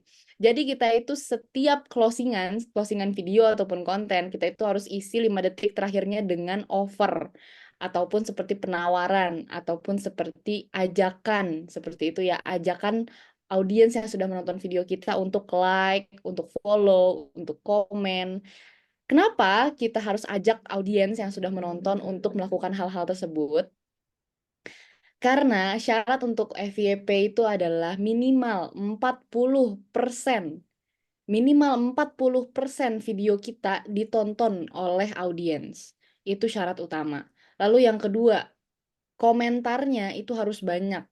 Lalu yang ketiga, likes-nya. Jadi diusahakan 40% dari penonton itu, mereka selain menonton videonya sampai akhir, lalu dia komentar, lalu dia like juga. Ataupun dia share. Makanya kenapa kalau misalnya kita ngelihat konten kreator di TikTok ataupun di Instagram, ataupun misalnya di YouTube gitu ya, mereka suka bilang jangan lupa like, share, dan subscribe gitu kan. Nah, itu sebenarnya biar mereka juga videonya terus ke up seperti itu. Sampai akhirnya nanti FYP gitu. Nah, kita tarik ke belakang dulu. Di story ini ataupun di isi konten ini, aku merekomendasikan 2 cara. Yang pertama itu bisa menggunakan cara storytelling, kita bercerita tentang suatu hal gitu ya. Ataupun yang kedua kita bisa pakai pointers ataupun kayak tadi ya yang di hook 5 cara untuk kaya tanpa bekerja misalnya. Nah, nanti kan 1 apa, 2 apa, 3 apa seperti itu. Itu namanya pointers gitu. Lalu kalau misalnya storytelling kan kita bisa bercerita sambil kita menampilkan video-video yang menarik seperti itu. Nah, itu bisa. Nah, pengalaman aku sendiri pribadi di akun aku, lalu di akun klien-klien aku hanya menggunakan 2 cara itu. Hook, story, over. Story-nya aku menggunakan 2 doang. Kalau enggak yang pointers, aku pakai storytelling, itu rata-rata FYP semua. minimal banget ada di belasan ribu viewers seperti itu. Jadi bisa dicoba untuk Bapak Ibu ya, bisa dicoba untuk berkonten besok hari gitu ya. Apa aja dikontenin misalnya, lagi jogging pagi, lagi apa gitu ya. Kalau jogging pagi kita bisa bercerita ada kejadian apa sih selama jogging pagi itu. Nah, nanti hooknya itu adalah kita bisa kasih kisi-kisinya. Apa sih yang akan kita ceritakan di dalam itu biar orang-orang penasaran ingin nonton sampai habis. Seperti itu. Gitu ya, Bapak Ibu. Mungkin ada pertanyaan terlebih dahulu. Oke. Boleh udah selesai atau masih ada lanjut? Masih ada, Bapak. Oke, lanjut dulu aja. Oke, siap. Ya, biar Jadi nanti ini, pertanyaan terakhir. oke, siap. Jadi ini yang bisa digunakan ya sama teman-teman semua, sama Bapak Ibu di sini. Bapak Ibu boleh screenshot. Ini adalah hook. Ini adalah inspirasi hook untuk Bapak Ibu semua. Gitu. Ini bisa diamati tiru modifikasi juga dari sini. Bisa diganti-ganti lah ya kata-katanya. Yang tadi kan saya bilang, aku kan ini biar punya 3 miliar. Lalu ada ciri-ciri kamu punya IQ tinggi. Terus cara biar banyak uang tanpa bekerja, misalnya tadi kan saya tambahin gitu. Biar biar lebih menarik, wah apa nih gitu kan. Kayak gitu-gitulah. Jadi ini tuh bisa diamati tiru modifikasi untuk hook ini. Nah, dan jangan lupa juga untuk Bapak Ibu kalau emang misalnya Bapak Ibu mau berkonten gitu ya. Ini sering banget dialami oleh banyak konten kreator pemula. Jadi mereka itu pengen banget bikin konten, tapi sayangnya mungkin equipment mereka yang tidak memadai atau pengetahuan mereka yang kurang cukup sehingga video mereka udah bagus konsepnya tapi nggak FYP. Kenapa? Karena apa namanya? Kurang jago nih apa atau mungkin kurang kurang tahu. Sorry. Kayak kurang paham harusnya seperti apa sih kameranya, harusnya pengambilannya seperti apa sih, angle-nya dari mana, pencahayaannya seperti apa, nah kayak gitu. Jadi yang pertama pastikan device kamu memiliki storage yang cukup. Nah kalau aku biasanya merekomendasikan minimal banget 128 GB. Itu udah minimal banget. Kalau misalnya kita mau dedikasikan handphone itu untuk pekerjaan konten kreator ya. Karena untuk video sendiri itu kan satu videonya kan bisa beratusan megabyte. Kalau misalnya kita gabungin jadi satu kan bisa 1 giga dan lain-lain sebagainya gitu. Aku ngalamin banget itu. Karena kan memang kalau sebagai content creator, kita itu harus ngambil footage sebanyak-banyaknya atau enggak video sebanyak-banyaknya. Mau itu butuh atau enggak nantinya, tapi kita ambil aja dulu. Nah, seperti itu. Lalu yang kedua, kameranya harus jernih gitu ya. Nggak boleh tuh misalnya kameranya ngeblur atau misalnya kayak gimana itu jangan banget karena nanti visualisasinya nggak akan nyaman. Lalu yang ketiga, ambil videonya harus stabil, nggak boleh shaking, nggak boleh gemeter gitu ya. Nah makanya sangat disarankan untuk teman-teman yang mungkin nggak bisa stabil tangannya, disarankan sekali untuk membeli gimbal. Gimbal itu stabilizer handphone. Lalu belajar angle. Nah, angle itu harus belajar banget. Jangan sampai nanti pada saat teman-teman lagi memvideokan diri sendiri, nanti badannya teman-teman terlihat cebol ataupun terlihat lebih gendut kayak gitu ya. Apalagi cewek-cewek nih, ini penting banget gitu ya. Jadi harus tahu angle diri sendiri itu di mana. Seperti muka itu kan kita masing-masing manusia tuh kan punya angle-nya ya, apalagi kalau cewek-cewek kadang suka ngerasa kanan kirinya pipinya tuh berbeda. Makanya suka ada yang bilang, ih angle aku sebelah kiri gitu karena kalau yang kanan tuh lebih cabi misalnya gitu kan. Nah kayak gitu-gitu. Jadi harus pelajari angle terlebih dahulu gitu. Lalu pencahayaannya juga harus terang gitu. Kalau misalnya di outdoor lagi siang hari boleh nggak usah pakai lighting tambahan. Tapi kalau misalnya indoor dan misalnya di ruangan tertutup gitu ya lampunya kurang terang boleh pakai lighting eksternal seperti itu. Kayak lighting yang kayak suka di video apa yang ada di studio-studio gitu ya teman-teman itu boleh banget dibeli gitu. Boleh gunakan itu juga. Nah, ini salah satu contohnya. Ini terakhir ya kita ekspres aja. Ini salah satu contohnya mungkin di sini Bapak Ibu bisa bantu jawab. Kira-kira dari cara pengambilan dua gambar ini yang objektifnya mereka itu sedang berjualan baju gitu ya. Mana yang bagus, mana yang menarik? Sebelah kanan atau Kanan. sebelah kiri? Kanan, betul. Kenapa? Karena kan memang objektifnya adalah mereka jualan baju, otomatis ya dari angle-nya ya, kelihatan angle-nya. Jangan sampai nanti Bapak Ibu pada saat lagi ngambil angle gitu ya, malah jadi kayak gini kepalanya kepotong, badannya kayak begini gitu ya. Posisinya dia kurang tengah, pencahayaannya kurang. kameranya ngeblur dan lain-lain sebagainya. Jadi dipastikan harus pas seperti yang sebelah kanan. Seperti itu, Bapak. Nah, lalu ini yang terakhir. Yes, ini yang terakhir.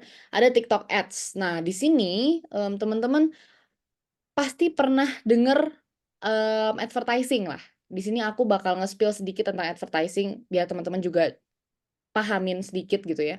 Jadi ini adalah ada 5 pertanyaan yang membantu kalian untuk mendapatkan target market lebih detail.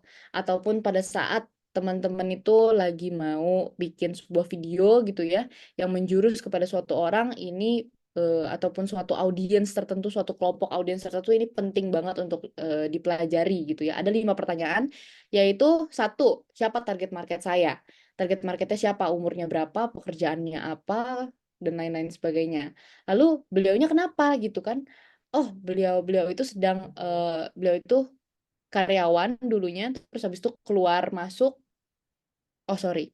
Jadi ini adalah pemilik UMKM umurnya 25 sampai 40. Lalu beliau tuh masalahnya apa sih? Masalahnya apa? Oh, beliau ini tuh punya masalah, punya karyawan yang keluar masuk terus. Nggak betah nih kerjanya nih di suatu perusahaan ini. Terus maunya apa sih? Karyawannya setia dan kerjanya lama. Lalu pertanyaan selanjutnya, beliau pengen itu biar apa sih? Ternyata biar perusahaan stabil dan nggak perlu ajarin lagi dari nol, gitu kan. Kalau karyawan baru kan selalu ngajarin lagi dari nol, kita training lagi, dan lain-lain sebagainya. Lalu yang poin kelima adalah, beliau tidak tahu apa saja sehingga tidak bisa dapat yang beliau mau. Ternyata beliau itu nggak tahu alasan karyawan keluar masuk itu apa, gitu ya. Jadi selalu nggak betah itu kenapa sih sebenarnya gitu. Terus yang kedua, nggak tahu harus membuat program seperti apa biar karyawan betah. Terus yang ketiga, cuman tahu naikin gaji saja biar karyawan betah. Lalu dari sini, teman-teman ya, dari 5 pertanyaan ini nanti akan mengerucut ke beberapa ide-ide konten kan. Gitu. Jadi, oh ternyata si pemilik UMKM ini nggak tahu hal-hal ini dan permasalahannya ini.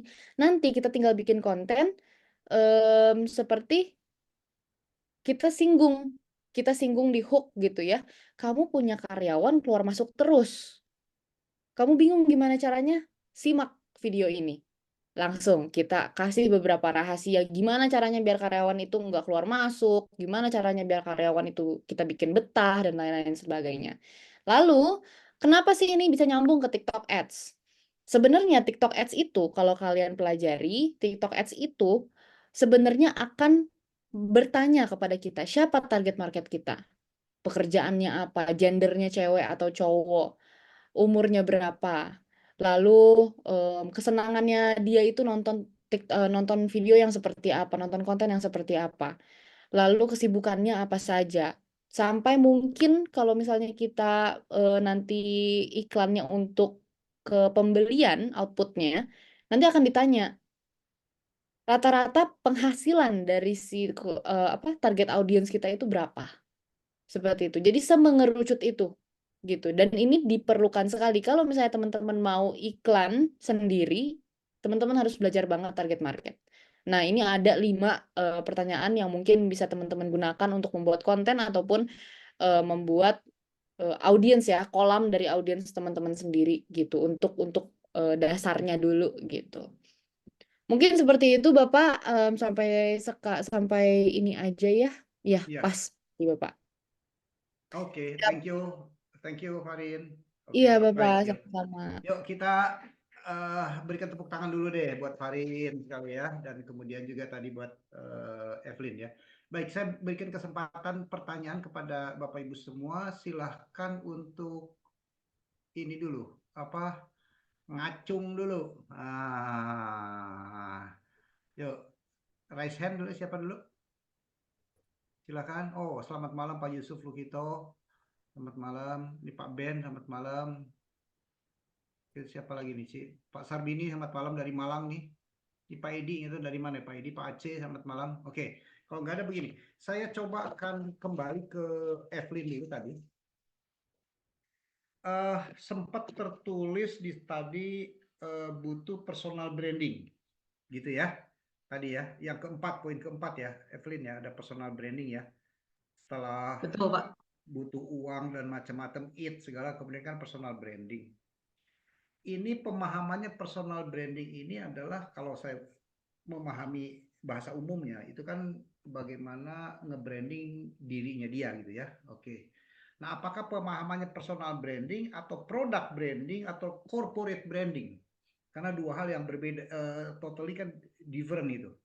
Boleh Evelyn dielaborasi? Oke, kalau saya pribadi, saya selalu bilang sama tim saya yang dibangun itu adalah personal branding, bukan corporate branding atau apa tadi itu product brandingnya. Ah, Karena buat saya yang namanya karir itu nggak nempel di perusahaan. Karir itu nempel sama diri kita sebenarnya. Contoh, saya punya tagline ya, ya. CEO, ya, Chief Example of Others. Bukan berarti ketika saya keluar dari Indogo, saya tidak menggunakan tagline CEO-nya saya. Bukan berarti ketika saya menjadi pemimpin di farm-nya saya tidak menggunakan tagline saya. Nah, jadi kalau personal branding itu bicara tentang kita sebenarnya. Kalau saya boleh saran tentang kitanya sendiri, kita kalau bisa pun secara bangun karir, jangan pindah-pindah yang akhirnya bikin orang tuh bingung. Siapa sih kamu sebenarnya gitu. Sedangkan produk branding itu kan bicara tentang produknya. Contoh, Iya. kita mengenal sebuah brand yang namanya Aqua gitu ya. Sebuah apa kosmetik misalnya yang kita kenal siapa gitu. Padahal mungkin yang kita ambil tuh bukan itu gitu. Itu saya kenal dengan produk. Kalau company itu misalnya contoh adalah lebih ke company-nya. Tapi apakah company-nya misalnya jual macam-macam barang nggak? Bisa jadi jual macam-macam barang.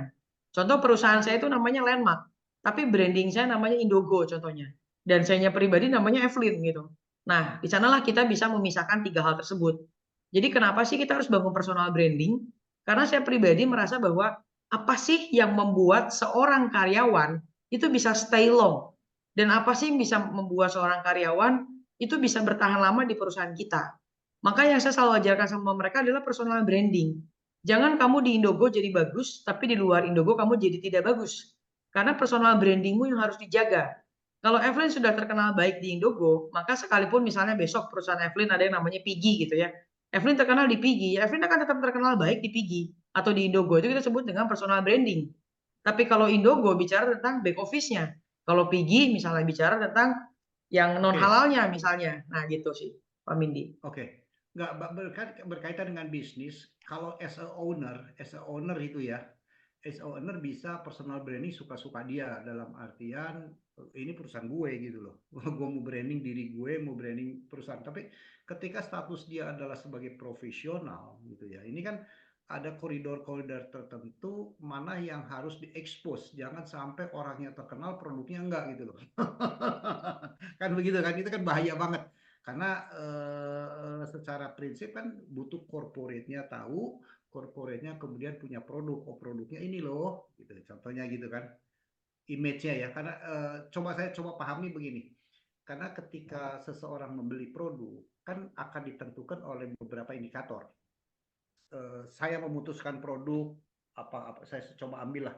Oh, saya ambil inilah, ini ada produk hand sanitizer. Kan saya beli hand sanitizer itu bisa karena produknya cocok bagus, maka saya beli ini. Tapi juga saya kan bisa beli karena corporate-nya kan. Oh, yang bikin PT ini loh. Saya percaya dengan PT ini, gitu loh. Ya, atau juga ada saya beli lihat karena fungsinya. Oh, ini fungsinya nih paling cocok nih sesuai kebutuhan saya. Berarti kan lihat produknya gitu. Betul ya? Nah, itu gimana tuh mensiasati gitu ya?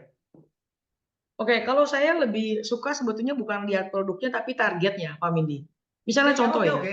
Nggak apa-apa. Ah, Target konsumennya ah, jelas. Target konsumennya betul. anggaplah X. Tetapi yang ketika perusahaannya ini loh, di dalam perusahaan ini, yang ya, konsumennya ini X, kan bisa saja setiap konsumen tuh gini loh. Setiap konsumen, saya beli produk itu karena saya percaya dengan perusahaannya. Perusahaannya ini Oke, perusahaan kelas dunia gitu loh. Kira-kira begitulah. Tapi saya oke. produk ini bukan karena CEO-nya, bukan karena product manajernya gitu. Karena produk manajernya bisa saya nggak kenal gitu. Contoh, oh saya minum Aqua, saya nggak kenal tuh produk manajernya Aqua siapa. Tapi saya tahu PT Aquanya gitu. Oke, gimana nih kalau terjadi hal begini? Oke, so kalau kita bisa cermati sedikit ya tentang yang tadi beberapa brand yang kita sebut, kita boleh bilang ada satu sebetulnya kunci yang kita harus cermati adalah proses. Waktu pertama kali kita bangun brand, pasti yang dilihat itu adalah personalnya dulu atau produknya dulu. Ya, personal atau produk. Makanya tadi saya kasihnya adalah personal branding atau selling. Dalam level kita pertama kali starter, orang nggak akan mungkin lihat corporate-nya. Pasti lihat antara produknya kalau nggak personalnya. Antara personalnya apakah menggunakan influencer, apakah menggunakan artis, Nah, itu kan PR lainnya. Saya pernah pegang satu pabrik, Pak Mindi. Dia ini adalah minuman saset. Waktu dia pertama kali keluar, untuk dia bisa masuk ke pasar, dia sewa artis. Dia launching di mall, sehingga yang orang tahu adalah artis ini pakai. Jadi yang dibeli udah bukan lagi personal branding, udah bukan lagi produk, udah bukan corporate, tapi artisnya. Nah, tapi ketika orang itu beli karena artisnya pertama kali sebagai role model, atau mungkin kita lihat mobil lah. Mobil kan kita sendiri mungkin nggak tahu corporate-nya apa. Kita sendiri mungkin nggak tahu CEO-nya siapa. Contoh mobil-mobil China lah yang sekarang masuk ke pameran gitu kan. Menjadi dilirik dibanding brand-brand atau corporate yang sudah sangat terkenal. Padahal kita sendiri nggak tahu corporate-nya siapa. Karena yang orang lihat mulai ke produknya, mulai ke fiturnya, dan mulai ke harganya yang murah. Nah, maka di sini kita sebut dengan satu kata kunci yaitu iconic. Iconicnya siapa yang mau kita keluarkan? Kalau contoh kayak tadi artis, dia lihat artis beli produk, suka produk baru dia repeat. Nah, ketika dia udah repeat, tetap corporate harus bangun brandingnya. Udah lagi nggak urusan ke personal, udah lagi nggak urusan ke produk. Ya, Kalau menurut saya lebih ke sana lihatnya, gitu. Ya, karena begini. Kalau bicara personal branding, ini kan bisa ganti-ganti orang. CEO bisa ganti, marketing director bisa ganti, tetapi PT-nya atau corporate-nya kan nggak akan ganti lah, kira-kira begitu ya, kecuali bangkrut aja gitu ya. Oh, sorry. Kalau personal branding dalam konteks ini, itu bicara kepada pribadi dulu, Pak Mindi. Jadi bicara kepada pribadi, siapa sih Evelyn gitu. Evelyn itu orang yang dipercaya nggak? Ketika Evelyn adalah secara personal branding orang yang dipercaya, PT apapun yang saya masuk, orang akan percaya karena Evelyn ya. Betul nggak, Pak? Ini kita bicara personal branding ya. Jadi bukan kita personal branding terhadap posisi, bukan. Personal branding terhadap siapa sih kita waktu dikenal sama orang. Contoh, saya ini adalah pembicara, kemudian penulis buku. Akhirnya job-job yang datang ke saya adalah, Evelyn, saya punya event, tolong bicara ya. Orang nggak tiba-tiba nyuruh saya betulin AC kan, Pak? Tapi kalau saya personal brandingnya saya jago bikin AC, setiap kali ada AC rusak, dia akan cari saya, apapun perusahaan saya. Betul nggak, Pak? Agak sedikit berbeda sudut pandang. Betul. Makanya tadi saya begini. bilang, personal brandingnya pendekatannya beda. Kalau Pak Mindi kayaknya lebih ke posisi. Kalau saya lebih kepada pribadi. Ya, gini. Gitu. Kalau yang dihadapinya adalah corporate-nya one on one, kayak saya nih sebagai konsultan, contohnya sebagai konsultan, saya harus terkenal nih nama saya di depan Pak Sarbini nih. Pak Sarbini akan pakai jasa saya kalau Pak Sarbini kenal Mindiarto gitu ya. Tapi ketika bicara contohnya obat gosok, obat nyamuk, kemudian produk yang consumer atau durable, contohnya lah kalau bicara bolpen gitu, saya tuh nggak tahu loh ini CEO-nya bolpen itu siapa loh. Taunya adalah bolpen ini ditulis enak, lancar gitu kan ya. Oh, yang bikinnya adalah PT, anggaplah PT Parker gitu ya. Nah, itu kan corporate-nya maksud saya. Maksudnya gini, karena produk ini kan ada faktor yang massal, ada faktor yang non massal gitu. Nah, oke. It's just opinion untuk memperkaya kita ya. Oke, sekarang Mungkin ada saya boleh pertanyaan. tambahin. Ya, Mungkin saya boleh tambahin sedikit sih, Pak. Jadi kalau misalnya kita bicara terhadap corporate branding, itu umumnya adalah orang sudah feel the function. Contoh kenapa sih Aqua itu sangat nempel? Karena Aqua itu pertama kali dia kasih air mineral yang kata orang, lu ngapain sih jual air? Gue bisa dapat air kok di keran gitu. Dan zaman sekarang kita tahu bahwa air di keran sudah tidak valid, makanya muncullah perusahaan air minum lain. Nah, jadi ketika kita bicara corporate branding, itu umumnya terjadi satu pakai waktu, dua itu orang udah feel the product. Jadi sebelum nyampe ke corporate branding itu ranahnya adalah produk. Sebelum nyampe ke produk ya personalnya. Kalau dulu mungkin pendiri Aqua tidak bersikeras untuk menjual produk Aquanya, dia nggak akan nyampe ke produk branding. Dan kalau produk branding itu nggak nyampe ke pasar, dia nggak akan nyampe corporate branding. Menurut saya lebih ke sana sih, dia lebih ke leveling sih, Pak Mindi. Gitu. Oke. Kalau dari saya ya. Gitu. Iya, oke. Mungkin Baik. Yuk, ada mungkin saya pertanyaan. jembatani Mungkin ada maksudnya personal branding di situ ikonnya itu, Pak. Hmm. Jadi kalau katakanlah di iklan itu artisnya gitu ya. Jadi kalau contohnya katakanlah satu bumbu masak, katakanlah kita pernah tahu ada pelawak yang dipakai oleh bumbu masak itu gitu ya. Dan begitu pelawaknya meninggal, omsetnya itu sempat anjlok gitu ya. Contohnya seperti itu. Ya. Itu mungkin yang masuk personal itu bukan CEO-nya, tapi personal yang ditampilkan untuk mewakili produk gitu. Nah, kalau yang Evelyn kebetulan karena Evelyn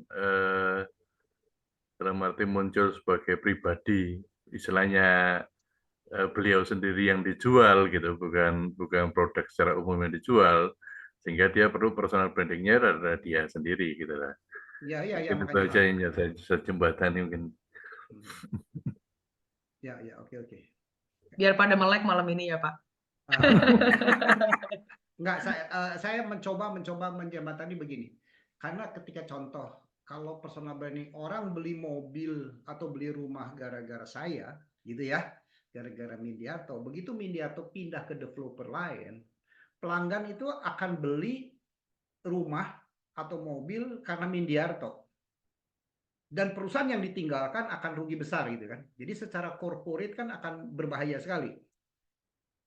Secara corporate loh, karena kan kita bicara corporate itu kan harus menyelamatkan corporate-nya juga. Kira-kira begitu ya. Oke, oke, baik. Sekarang yuk ada pertanyaan buat Farin, yuk. Kasih kerjaan Itu Farin. dari saya tuh, Pak. Oh, silakan Pak Sarbini dari Malang nih. Oke, Pak Farin biar nggak ngantuk ya. Iya, ini pada udara dingin ya. Itu bagaimana? Ya di Malang kan sama dinginnya sama Bandung ya. Udah sampai 16 derajat loh Pak di Malang kalau malam Pak. Oh, tuh asik. Iya. Oke, bagaimana Pak Farin kalau kita buat TikTok tuh agar TikTok kita banyak dikenal ataupun dilihat orang ya? Karena istilahnya pada saat kita membuat, kita men-share gitu, walaupun lewat TikTok Ads gitu, kita nggak tahu kan itu ter-share ke berapa sasaran gitu ya. Itu caranya gimana kalau bisa TikTok yang kita buat bisa tersampaikan banyak ke yang view calon gitu ya. konsumen kita. Banyak view, banyak yang like gitu ya. Ya. Oke. Oke. Jadi memang gini ya Pak, jadi memang nggak ada yang instan sih Pak. Makanya saya bilang kalau untuk branding apapun itu, mau self branding, mau itu produk branding, semuanya itu minimal tuh 3 bulan. Dan selama 3 bulan itu kita itu wajib harus konsisten setiap hari upload Pak. Seperti itu. Nah itu kan ada banyak tuh faktor-faktornya ya. Ada satu, kita nggak tahu target audiens kita itu aktifnya itu di jam berapa.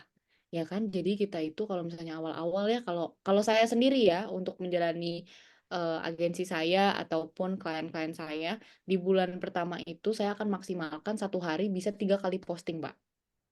Dengan konten yang berbeda-beda, 1 hari 3 kali posting di jam yang berbeda-beda. Jadi misalnya saya coba di jam pagi, saya coba di jam siang, sore ataupun malam. Seperti itu. Jadi saya bisa melihat nih, oh nanti target audiens saya itu kira-kira tuh terbentuknya di jam berapa. Nah setelah misalnya sampai akhirnya menemukan, oh ternyata jam malam nih yang akhirnya viewersnya itu paling banyak. Misalnya sampai 5.000 ataupun sampai 4.000 gitu ya. Nah saya akan konsisten Pak di jam malam tersebut. Jam malamnya itu pun juga nggak boleh lewat 1 menit. Jadi misalnya saya posting jam 8 malam, besoknya saya harus posting jam 8 malam lagi, jam 8 malam lagi seperti itu. Nah, itu juga nggak bisa instan, Pak. Jadi memang harus konsisten, lalu harus digunakan juga hook-nya. Jadi biar lebih dapat lagi nih gitu, si target audiens yang sesuai gitu. Nah, makanya kenapa kita harus menggunakan hook biar apa yang kita ingin sampaikan kepada target audiens kita itu langsung kayak gigit gitu loh Pak, kayak Ya, gimana ada ya? magic word-nya lah, ada magic word-nya. Betul. Ada Jadi kita magic harus pakai word-nya, Pak. kata-kata yang menggigit gitu loh Pak, biar Ya. kayak ini tuh kena banget nih di saya nih, aduh konten apa nih, ini nih, aduh saya jadi kepo nih, nonton sampai akhir kan gitu, Oke. gitu Pak. Jadi harus Nanti tinggal diuji aja, Pak Sarbini mulai besok. Saya tunggu tiga konten sampai 3 bulan ke depan, Pak Sarbini. Iya. Ada lanjutannya Mbak Farin.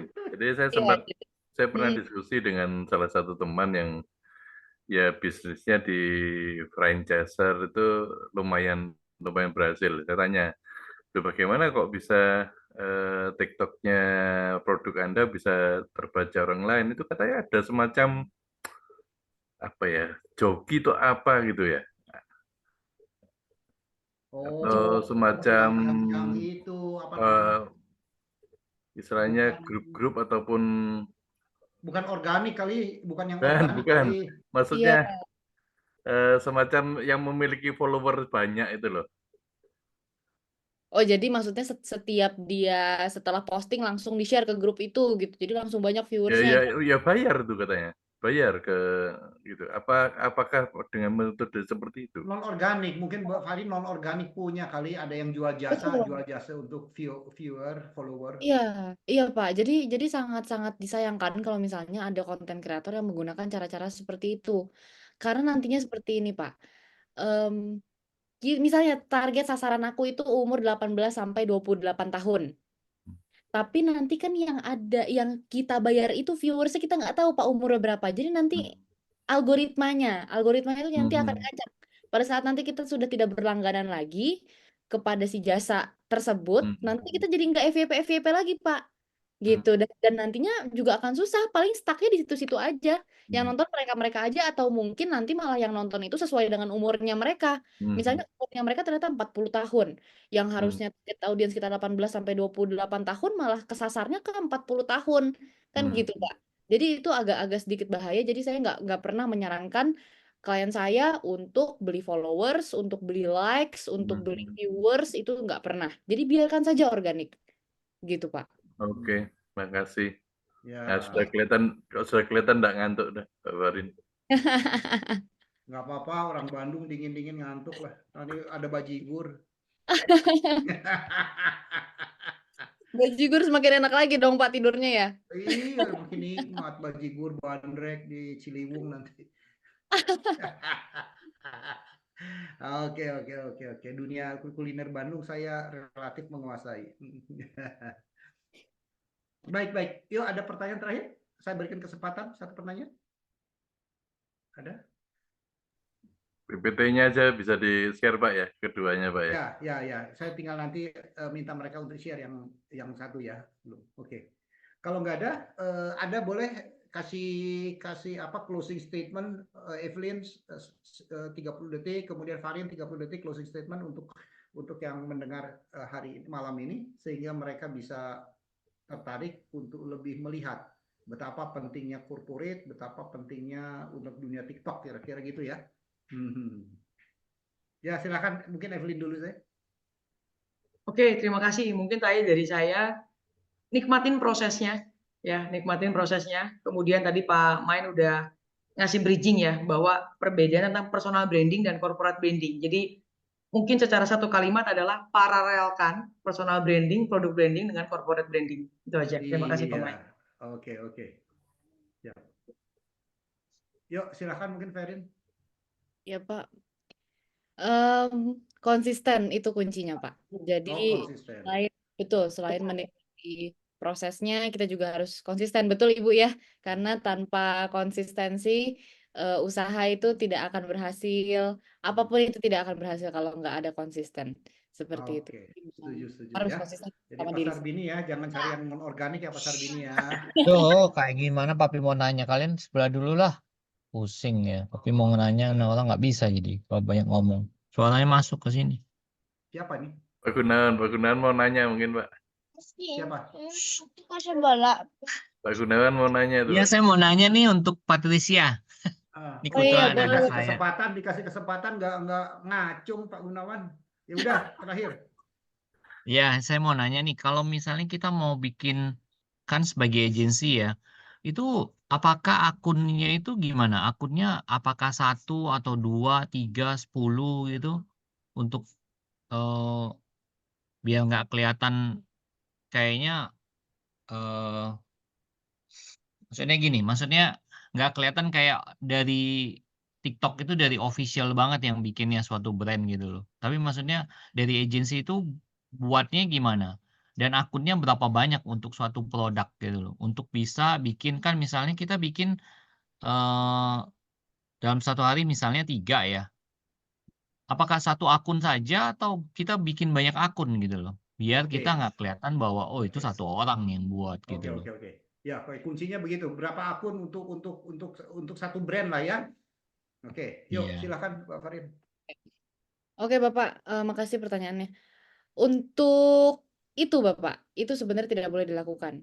Jadi satu konten misalnya, maksud Bapak seperti ini kan, misalnya saya bikin satu konten lalu diupload sampai 10 akun seperti itu ya Bapak ya. Enggak. Maksudnya kontennya berbeda semua, tapi akunnya misalnya Berbeda kita juga. bikin 10, 3 dalam satu hari bikin 3 konten kan. Tapi Hmm. kita bisa aja kan pakai 3 akun gitu loh. Atau kita cuman pakai 1 akun aja dari 3 konten itu. Oke.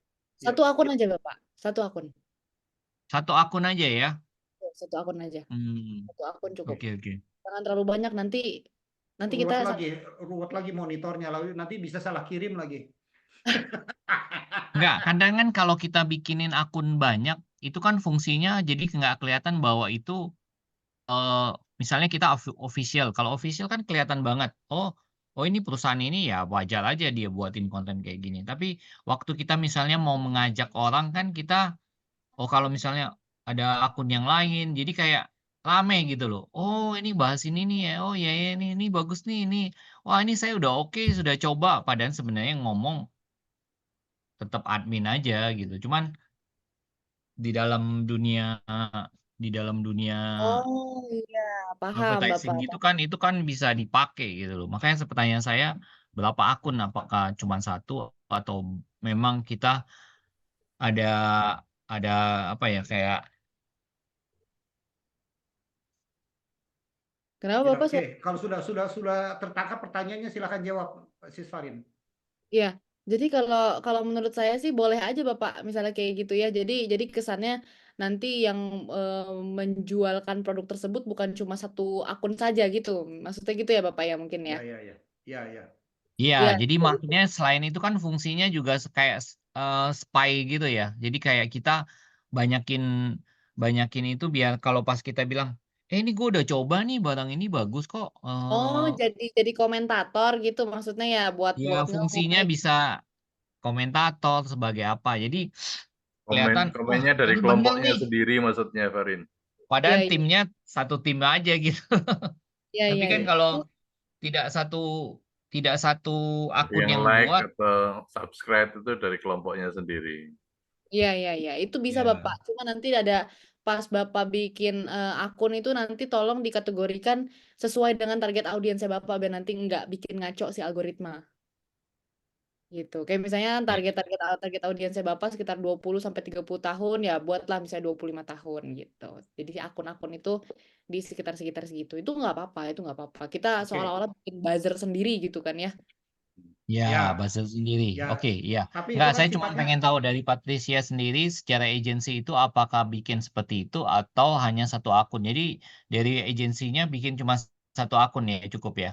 Kalau aku satu aja Bapak. Kalau aku satu. Saya Karena sepakat juga ya. Kalau boleh saya sepakat juga satu akun ya. Kenapa? Karena ketika kita mengkamuflase like, mengkamuflase macam-macam, itu kan hanya senang di kita saja dilihat. Tapi orang lain kan nggak pada tahu juga gitu loh. Kalau kita bikin akun 1000 pun, 1000 like semua, tapi 1000-nya kan hanya kita doang yang tahu. Orang lain, konsumer, target pelanggan kita kan tidak merasa menikmati itu sebagai like gitu loh. Ya, tidak sesuatu itu yang baik. Jadi saya sih setuju dengan yang lurus-lurus lah. betul, memang lebih baik satu akun aja Bapak. Lebih Akun baik ya. satu akun aja. Cuma kalau emang misalnya Bapak pengen bikin buzzer sendiri ya nggak apa-apa. Cuma seenggaknya si umurnya itu loh Pak. Jadi jangan sampai di luar dari target audiens Bapak sendiri gitu. Oke. Baik, thank you Pak Gunawan sudah mencoba men-challenge. Thank you Sis Farin, thank you Sis Evelyn dan semua Pak Sarbini yang sudah bertanya. Boleh buka audio videonya. Kita ucapkan terima kasih, tepuk tangan untuk semua narasumber. Ya, semoga materi malam ini materi malam ini adalah sesuatu yang menginspirasi dan membuat kita menjadi lebih luar biasa. Terima kasih, selamat malam, sampai jumpa di lain kesempatan. Yuk. Terima kasih, selamat malam semuanya. Terima kasih, anak-anak muda. Saya close ya. Ya, Pak Sarbini ditunggu ya. Besok tiga konten ya.